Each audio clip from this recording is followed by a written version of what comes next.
বন্ধুরা, আমি লক্ষ্য করেছি আমরা অনেকেই নৈরস্যি এবং নয়াকার সঠিকভাবে লিখতে পারি না। আজকে আমি দেখাবো যে কিভাবে আপনারা নয়াকার এবং নৈরস্যি লিখবেন।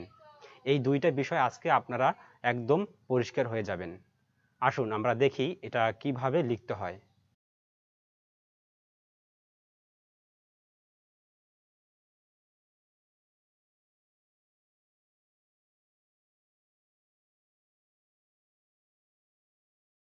দেখো, আমি এখানে বোর্ডে কিছু শব্দ লিখেছি।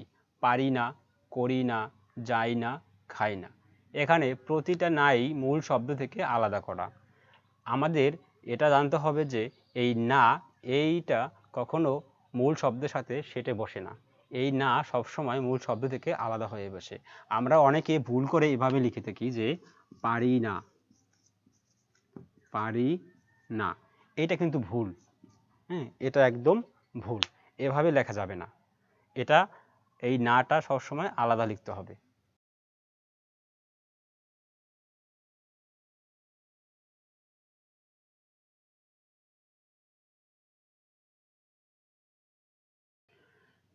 দেখো, আমি এখানে বোর্ডে কিছু শব্দ লিখেছি।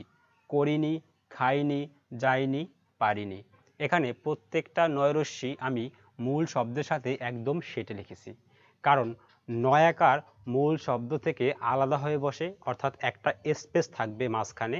আর নয়রস্যি এটা সবসময় মূল শব্দের সাথে সেটে বসবে। তো এভাবে লিখলে আমাদের আর কোথাও এই নয়রস্যি এবং নয়াকার নিয়ে আর ভুল হবে না। ওকে বন্ধুরা, যদি ভিডিওটি ভালো লেগে থাকে অবশ্যই ভিডিওটি সবার মধ্যে শেয়ার করবে।